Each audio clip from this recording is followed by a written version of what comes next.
Bienvenue à cette troisième vidéo de la neuvaine, troisième entretien sur justement le thème « Tout à Jésus par Marie », le thème général de cette neuvaine, cette montée, en fin de compte, pour mieux connaître Marie afin de mieux l'aimer. On a vu la première rencontre, on a parlé de Marie, mère de Jésus. Faites un peu mon témoignage aussi, on a parlé de Saint-Maximilien Kolb. La deuxième, c'était Marie dans la Bible. Alors, on a fait un survol assez rapide, justement, de Marie, en fin de compte, qui est la Vierge de la Révélation, qui, les évangélistes, en fin de compte, nous ont justement révélé par quelques textes, surtout Saint-Luc, Marie. Et là, aujourd'hui, c'est Marie dans l'histoire, mais encore là, c'est un survol très, très rapide. Marie, étoile de la mer aussi. Et alors, on verra notre témoin, c'est Saint Bernard. Alors, si vous allez voir, il y a des très, très beaux textes sur Marie. Alors, le culte marial, c'est vraiment un culte populaire qui est né très tôt parce que le « Je vous salue Marie », en fin de compte, c'est la première prière, c'est l'ange Gabriel, les premiers mots, et puis Élisabeth, et puis la deuxième partie, c'est l'Église. Alors, c'est dès le début, on a prié Marie, et c'est la première prière, vraiment, « Je vous salue Marie ». Et il y a différentes formules du « Je vous salue Marie », pleine de grâce, est avec vous, c'est le plus connu, du « Salut Marie, comblée de grâce », ou bien « Je te salue Marie », c'est pas grave. On peut la dire ensemble dans la formule qu'on connaît, et c'est aussi une manière de commencer Marie dans l'histoire, Marie qui, déjà, dès le début, elle est priée par, justement, l'Ave Maria. Je vous salue Marie, pleine de grâce, le Seigneur est avec vous. Vous êtes bénie entre toutes les femmes, et Jésus, le fruit de vos entrailles, est béni. Sainte Marie, Mère de Dieu, prie pour nous pécheurs, maintenant et à l'heure de notre mort. Amen. Alors ça, vraiment, c'est la prière par excellence. Et on peut la dire partout. Je reviendrai sur le rosaire aussi, la spiritualité, ce qu'il y a là-dedans pour bien réciter le rosaire. Si ce n'est pas aujourd'hui, ce sera un autre moment. On a encore beaucoup de rencontres, mais c'est important de bien comprendre cette prière-là aussi de Marie, le chapelet. Et moi, je l'ai toujours dans ma poche, puis j'ai mon petit dizainier ici. Je dis toujours, j'ai mes deux femmes dans chaque main, en fin de compte. J'ai Marie, ma mère, puis j'ai Anne-Marie, mon épouse. Alors,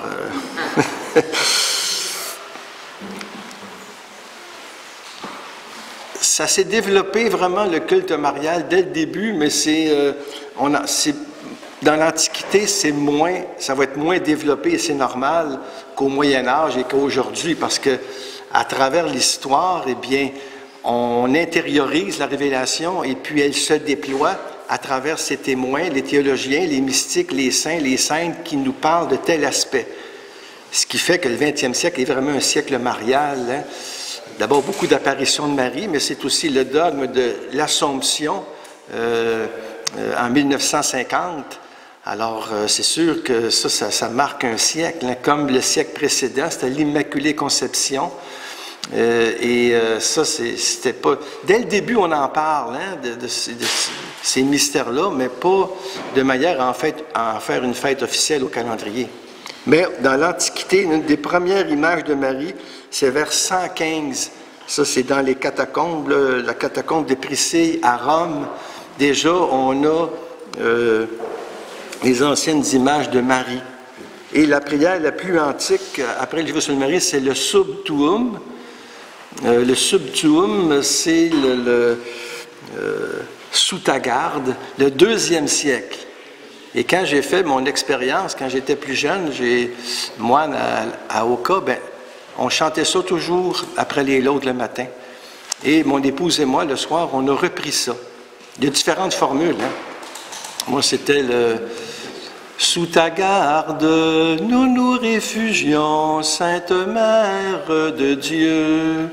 Ne refuse pas la prière de tes enfants en détresse, mais délivre-nous de tout danger, ô toujours Vierge, glorieuse et bénie. » Ça, c'est la plus ancienne prière à Marie. Peut-être même, oui, avec le Je vous salue Marie, parce que peut-être le Je vous salue Marie, la formule telle qu'on la connaît, est venue peut-être autour de là, mais celle-là, là, vous l'avez peut-être entendue, vous l'avez peut-être lue, peut-être pas sous ces mots-là, mais ça revient à ça, hein? Sous ta garde, sous ta protection, Marie, nous nous réfugions, hein? Accueille nos prières, hein? Nous qui sommes en détresse ici-bas, on vit des épreuves, et délivre-nous de tout danger. Marie, c'est l'étoile de la mer, c'est l'étoile qui nous guide à Jésus, et elle nous guide, elle nous protège. Saint Irénée de Lyon aussi, lui, c'est au 2e siècle, c'est encore là, très près des apôtres, hein, c'est près de Saint Jean, tout ça.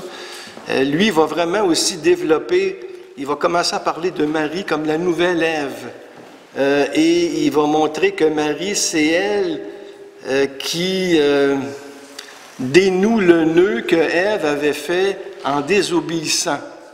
Marie, par son oui, défait, je dirais, le nœud de la désobéissance et elle noue la relation avec la nouvelle alliance, avec le Christ. Alors, c'est vraiment, c'est très important parce que c'est très, très ancien, ça. On connaît peut-être des fois, vous avez entendu parler de Marie qui défait les nœuds, puis le pape François a beaucoup développé ça en Argentine. C'est lui qui a amené ça en Argentine. Et à la fin mai 2021, justement, il y a eu, chaque mois, il y a eu une journée dans un sanctuaire différent à travers le monde, prier Marie. Puis la dernière journée, le 31 mai, eh bien, il a prié Marie qui défait les nœuds dans les jardins du Vatican. Et c'est très ancien, ça. Des fois, on oublie. En 381, c'est important les dates, hein, parce qu'il y a un examen après. Hein? Sinon, vous ne passez pas en neuvaine. Alors, c'est le concile de Nicée qui va introduire dans le credo la formule « Il a pris chair de la Vierge Marie et il s'est fait homme ».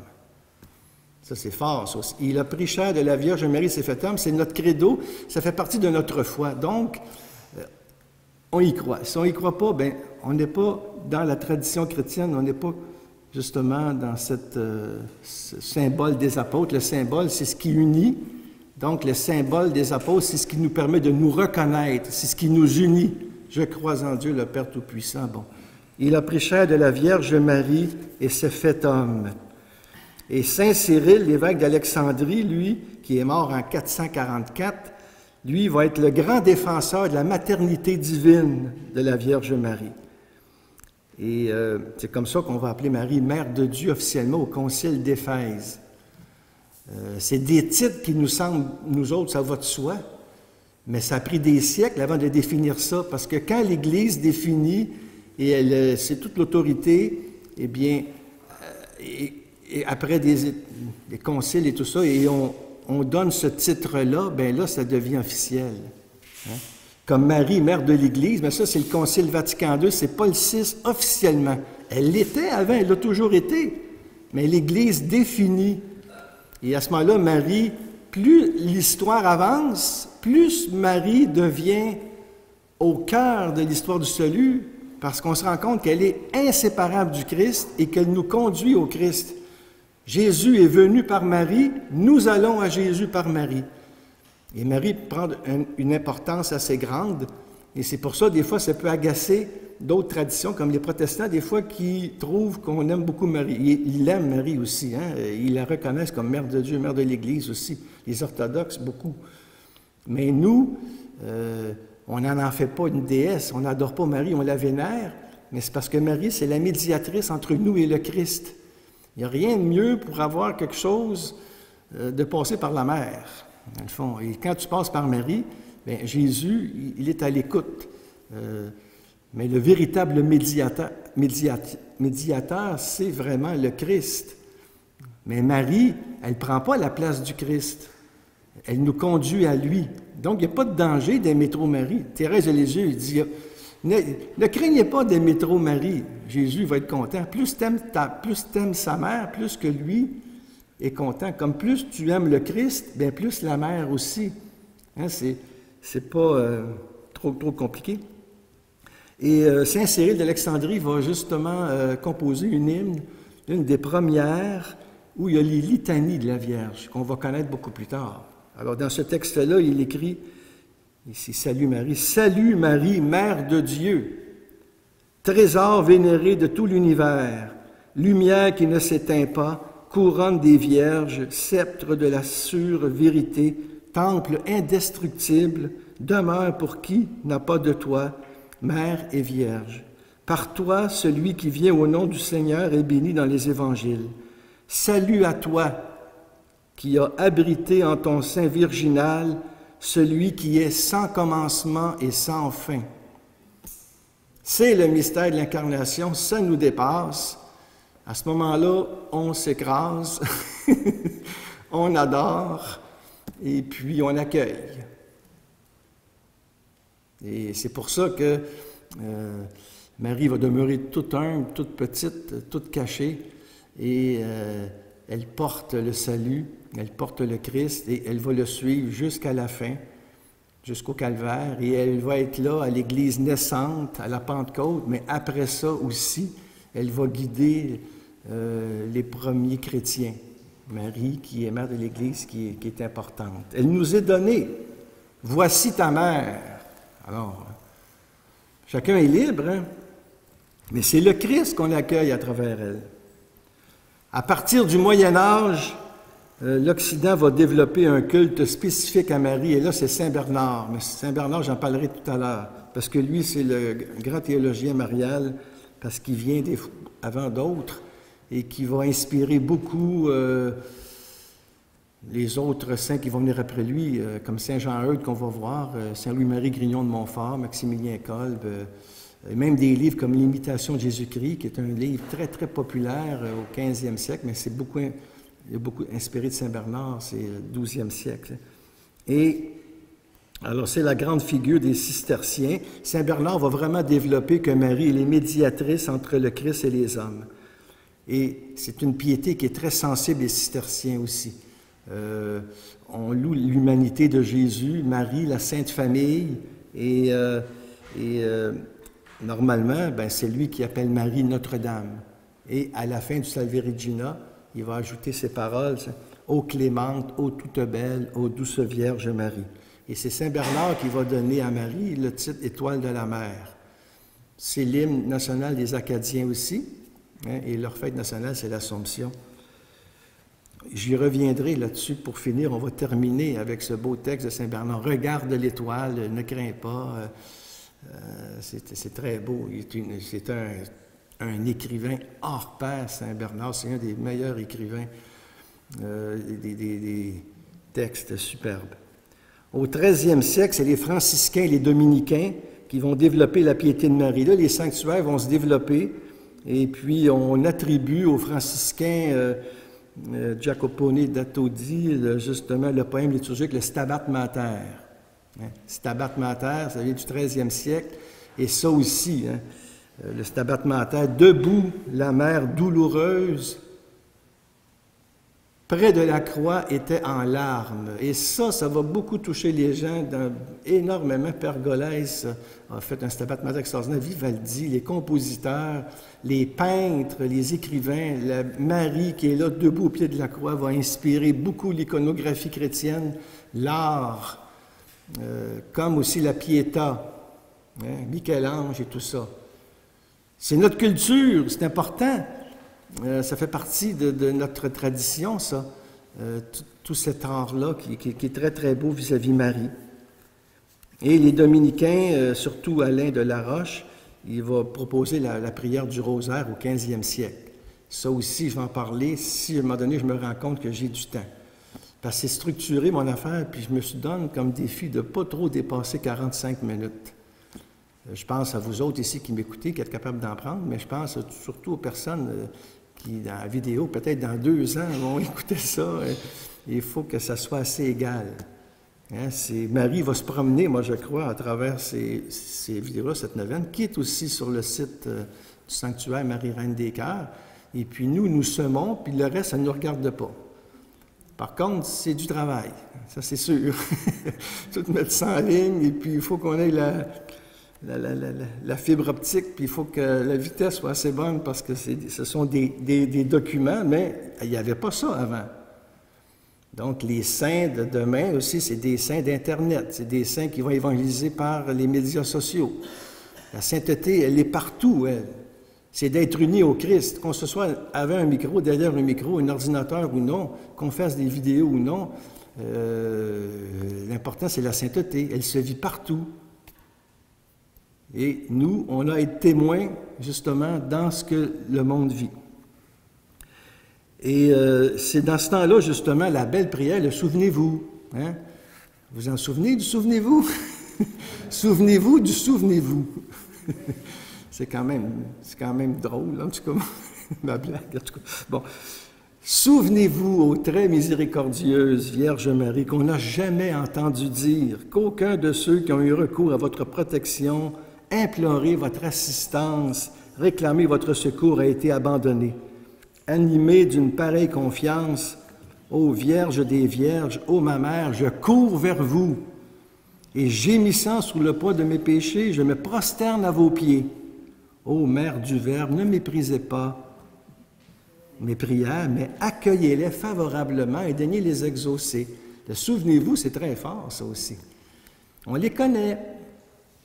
Alors, ça nous donne une conscience historique. On ne vient pas de nulle part, on vient de loin. Et bien sûr, on est rattaché à nos parents. Bien, nos parents ont reçu ça de leurs parents. C'est de génération en génération que les prières circulent et que la révélation se transmet. Et ça a commencé vraiment par le feu à la Pentecôte, qui a mis le feu, lui, l'Esprit Saint, et ça se transmet depuis ce temps-là. Les chrétiens, c'est des êtres qui sont brûlés, qui sont blessés de la blessure de Dieu aussi, et qui sont brûlés par le feu de l'Esprit. Et Marie, elle est comme ça elle-même. C'est pour ça qu'elle s'en va en hâte à sa cousine Élisabeth. Elle a le feu.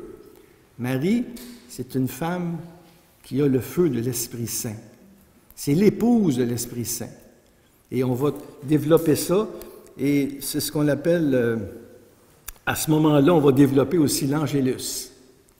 Alors l'Angélus aussi, il y a des belles peintures de l'Angélus, hein, quand c'est le temps de l'Angélus. Pendant que sonne la cloche de l'église ou du monastère, eh bien, on médite le mystère de l'Incarnation, hein, par les 3 paroles de l'Évangile. L'ange du Seigneur annonça à Marie, et elle conçut la personne de cet esprit. Salut Marie, pleine de grâce, Seigneur est avec toi. Et puis après ça, c'est l'ange du Seigneur annonça à Marie, bon, qu'il me soit sur ta parole.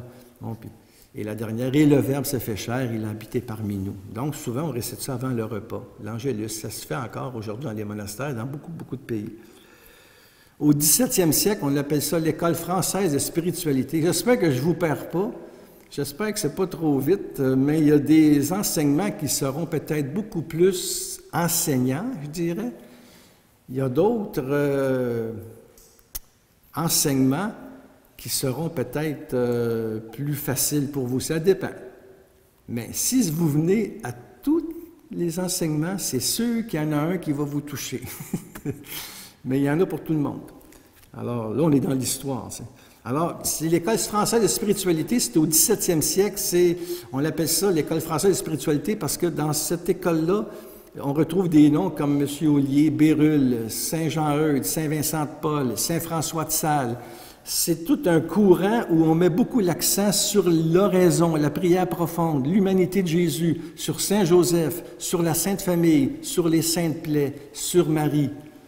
Alors, nous, on vient de là, au Québec, la Nouvelle-France, on a été inspiré de cette école de français spiritualité, les martyrs canadiens, par exemple. C'est pour ça qu'au Québec, il y a beaucoup de saintes familles, des paroisses Sainte Famille, puis c'est une confrérie. Sainte-Anne est arrivée comme ça aussi, qui est la patronne du Québec. Et Marie, tout ça, c'est venu avec les mystiques qu'on a eus au début. Dans ma chaîne YouTube, j'ai fait plusieurs vidéos sur nos mystiques chrétiens, sur Dina Bélanger. J'en parlerai, elle, cette semaine aussi, parce qu'elle a vécu une expérience mariale extraordinaire, cette mystique-là, qui sera un jour canonisée.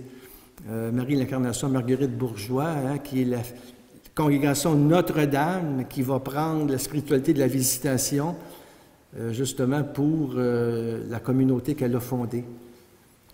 Et on en a plein, là. Écoutez, il y a le frère André, bon père Frédéric, moi c'est mon premier saint, ça, je viens tout près de lui, puis mon oncle est franciscain, il a eu une importance dans ma vie, le père Frédéric, qui lui aussi va être canonisé un jour. C'est des grands témoins. Le Québec, c'est à peu près le pays de la nation, je dirais, dans le monde, où il y a le plus de bienheureux et de saints par capita. Il y a peut-être, pour la population qu'on est, on a à peu près une vingtaine de bienheureux et de saints. Puis ça, moi, je ne suis même pas compté là-dedans, là. Et puis vous autres non plus. Ben oui, mais on en a au Québec. Marie-Rose Durocher, la bienheureuse Marie-Léonie Paradis. Elle aussi, j'ai écrit un livre sur elle à Sherbrooke. Monseigneur Zéphérin Moreau. Vous les connaissez pas, Catherine Tecatuita, qu'elle est sainte. C'est fou, c'est dans notre ADN. Alors, on fera ce qu'on voudra, on aura beau avoir la laïcité ou quoi que ce soit. Disons qu'il faudrait changer notre devise à ce moment-là, parce que je me souviens, disons, des fois, on a des pertes de mémoire, hein, parce qu'on ne peut pas biffer le début de notre naissance. La naissance de la Nouvelle-France, du Québec, c'est une épopée mystique. Et ça, on ne pourra jamais nous enlever ça. Ce qui fait qu'il va toujours avoir au Québec des êtres de feu, des mystiques, des saints, qui vont continuer. Même si ça a l'impression qu'il n'y a plus rien et tout ça. Faites-vous-en pas, le Seigneur aime le Québec.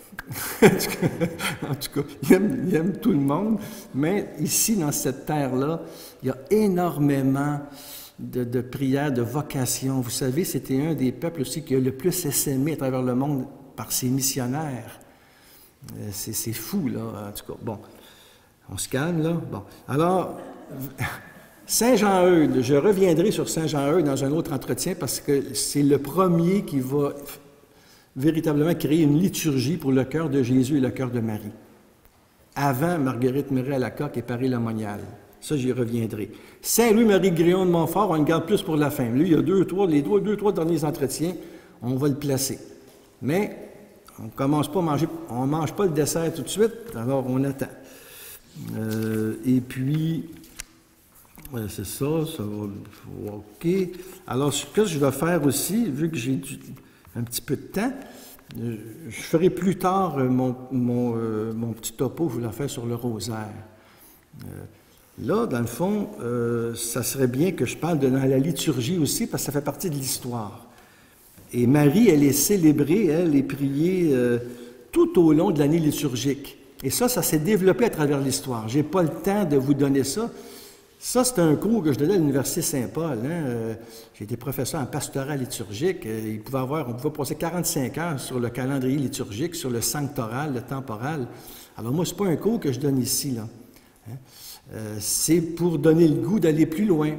C'est vraiment pour montrer comment notre liturgie, elle est riche et qu'à travers le temporal, c'est-à-dire les grandes fêtes de l'année liturgique, les dimanches ordinaires, bien sûr, mais aussi le cycle de l'Avent, le Carême, Pâques, la Pentecôte, eh bien, à travers ça, il y a un cycle marial qui se greffe. Et à chaque mois, il y a une fête mariale. Chaque mois. Alors, on y va. 1er janvier, on commence avec la nouvelle année. Marie, Mère de Dieu. C'est une manière de souhaiter bonne année. Hein? Le 2 février, c'est Marie et Joseph qui présentent Jésus au temple. Le 11 du même mois, ben, c'est Notre-Dame de Lourdes.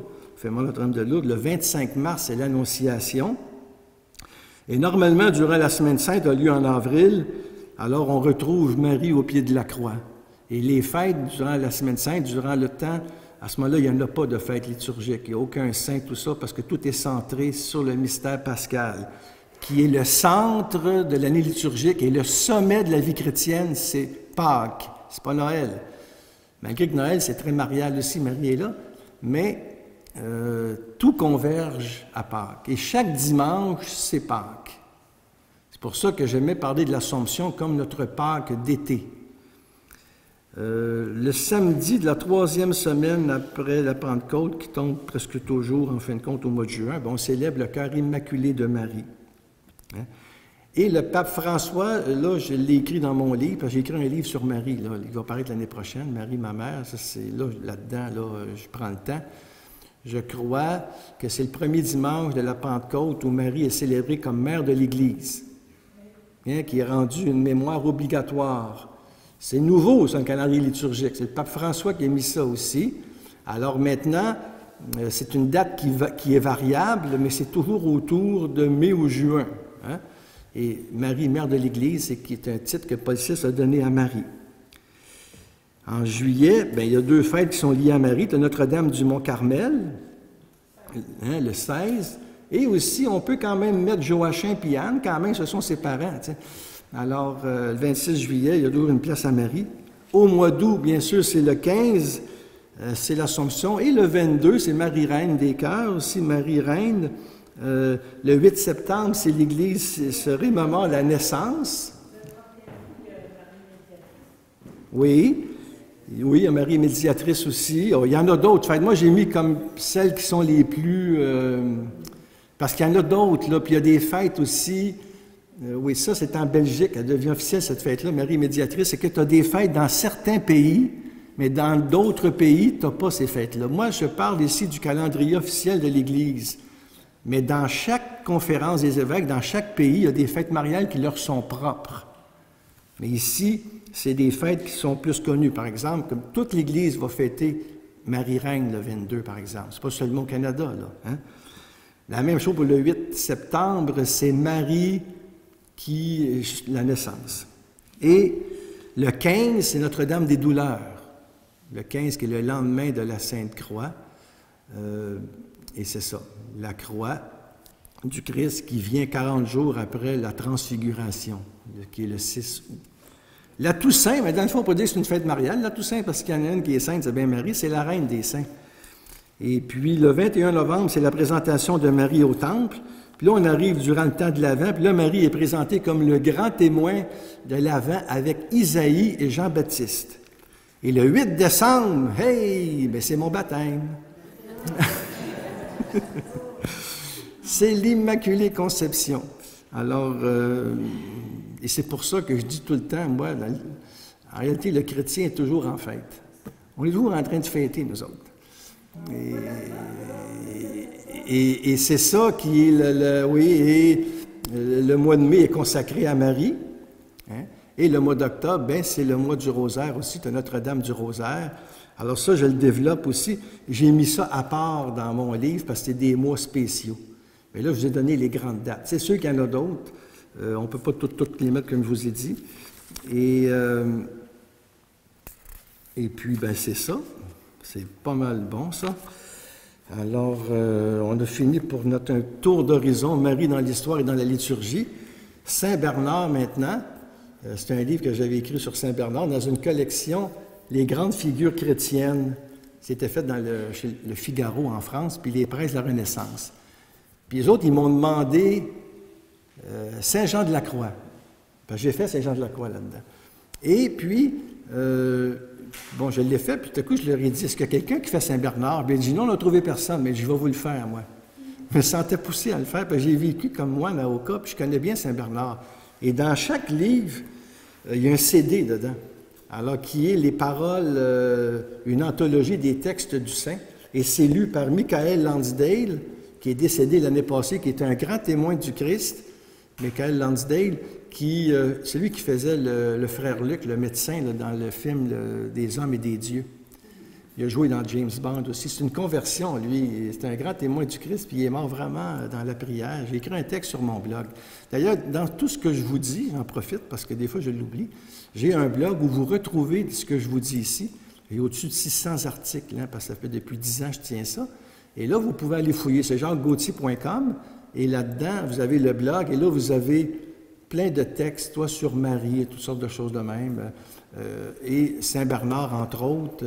Je lui ai consacré 2 vidéos aussi. Et puis, j'ai des textes sur Saint-Bernard. Parce que c'est quelqu'un que que j'aime bien, qui me parle.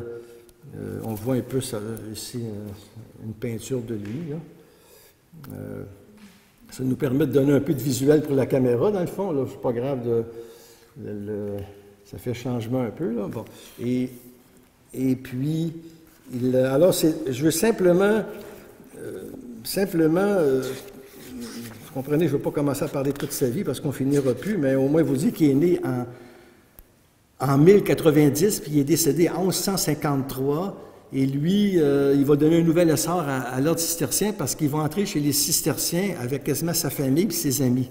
Donc, quasiment une vingtaine qui vont entrer. Et lui, il va essaimer dans l'Europe. Il va fonder à peu près 80 monastères. Puis il va y avoir 300 monastères en Europe. Saint Bernard, c'est lui qui va développer l'art roman. Cet art-là de toute beauté, l'art cistercien qui est très dépouillé. Il va parler beaucoup, beaucoup du désir de Dieu, des visites du Verbe, une plume extraordinaire et en même temps une grande originalité dans la théologie mariale. Alors c'est une figure incontournable quand on parle sur Marie. On pourra faire 45 heures sur Saint Bernard aussi, mais c'est pas grave.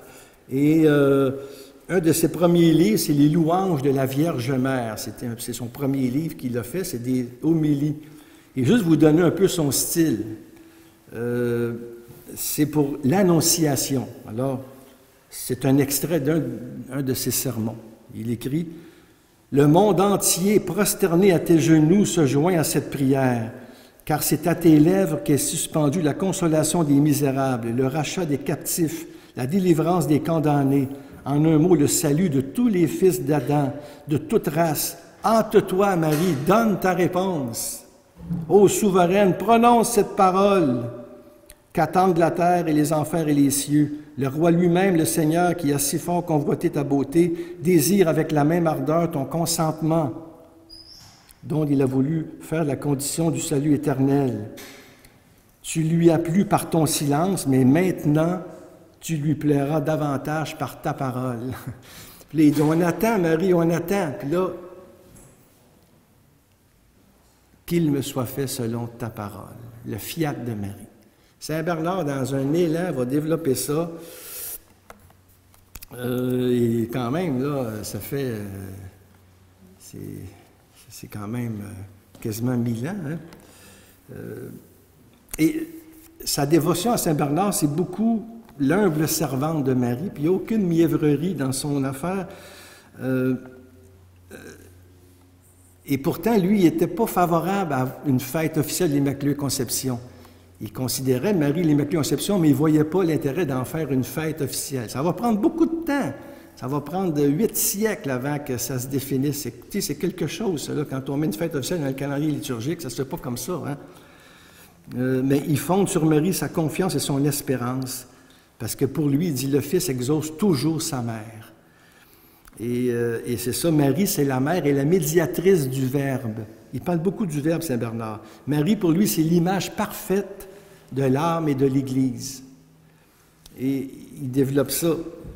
Et il va se nourrir du lait de l'humilité de Marie et de sa charité. Puis il va avoir justement l'étonnant thème, dans l'iconographie de Saint Bernard, le thème de la lactation, c'est que Marie lui donne son lait. Et ça, c'est unique. On en voit ici une peinture. Il y a beaucoup de peintures où Marie est là et elle donne le sein à Saint Bernard de loin. C'est unique. On appelle ça les miracles de la lactation. C'est que Saint Bernard se délecte de la parole de Dieu, la parole qui a pris chair dans le sein de Marie. Et Marie, on n'est pas habitué à ça aujourd'hui, mais vous comprenez, ça demande une pureté et un détachement extraordinaire parce que Marie, elle est mère. Marie, elle a allaité le Fils de Dieu. Marie, elle l'a bercé. Marie, c'est pas seulement une statue avec 12 étoiles, vous comprenez? Peut-être Jésus a eu des coliques, elle l'a tapé dans le dos. Bon, mais Saint Bernard, il est très, très attaché à cette humanité-là du Verbe parce que ça nous montre toute la grandeur du mystère de l'incarnation. C'est pas une mystique éthérée. Nous, Dieu chausse nos souliers, nos sandales.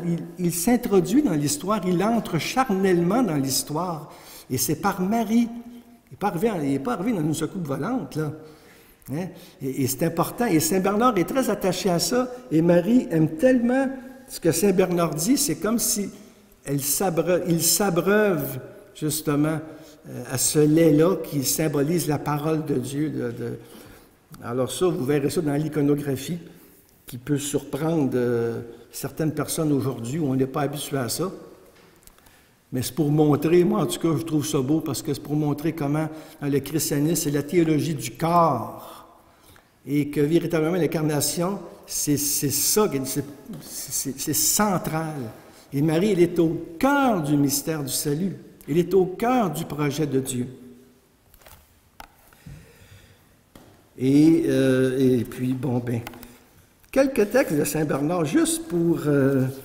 parce qu'à la fin du livre, il y a une anthologie, c'est là que Michael Lansdale va lire les textes dans le CD, là. Ah, ça, c'est beau, ça aussi, ici. Ah oui, ça, on retrouve ça beaucoup ici. C'est unique à Saint Bernard, ça.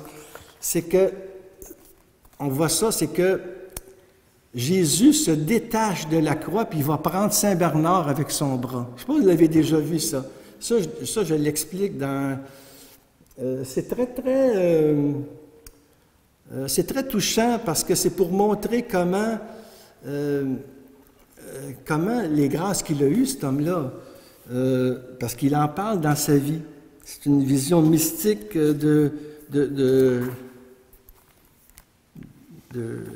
Saint Bernard qu'il a eu. Et puis, c'est un... En tout cas, ça nous montre l'amour de Dieu, l'amour du Christ, qui lui est en croix, puis nous, on peut être à ses pieds, puis on prie, et puis dans notre cœur, on peut justement s'imaginer que le Christ se détache de la croix pour nous, puis il nous amène avec lui. Alors c'est sûr que notre souffrance, elle est assumée dans l'amour à ce moment-là, elle est unie au Christ. C'est aussi concret que ça. Les cisterciens, c'est une foi qui est très affective, qui est très sensible. C'est pas mauvais, c'est pas négatif, on a des sens. On n'est pas juste un cerveau. On a des sens, on a un cœur qui est fait pour aimer. Et alors, il va parler des 4 degrés de l'amour. Bon, le nom de Jésus. Alors, ça aussi, c'est le théologien du nom de Jésus. Il va dire, il écrit, le nom de Jésus n'est pas seulement lumière, il est encore nourriture. Rien n'alimente mieux l'âme plongée dans la méditation du nom de Jésus. Hein? Jésus est du miel dans notre bouche, une mélodie à nos oreilles, un chant de joie pour notre cœur. Et ce nom est un remède. L'un de vous est triste, que le nom de Jésus lui vienne au cœur et que dès là, il lui monte aux lèvres. Aussitôt, à la lumière de ce nom, les nuages se dissipent. Ou bien voici quelqu'un qui a commis une faute grave, désespéré. Il court à la mort, mais il suffira d'invoquer le nom de Jésus pour reprendre goût à la vie. Devant ce nom, nul ne peut garder sa dureté de cœur. Hein? On parlait de ça hier. Si la source des larmes est tarie, il suffit d'invoquer Jésus pour qu'aussitôt elle jaillisse à nouveau. Même moi, il a la misère à en parler. Le nom de Jésus, c'est quelque chose. Ça, c'est mon mot de passe pour l'éternité. Et même pour mes affaires d'Internet, puis tout ça, là, des mots de passe sont tous pas mal chrétiens, ça me fait prier. Mais je ne vous dis pas lesquels quand même.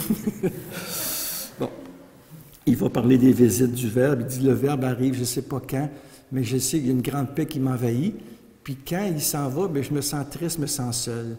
Alors, je ne sais pas comment il arrive, je ne sais pas comment il s'en va, mais je sais qu'il est là. Et c'est typique à Saint-Bernard, ça. Saint-Bernard de Clairvaux. Hein?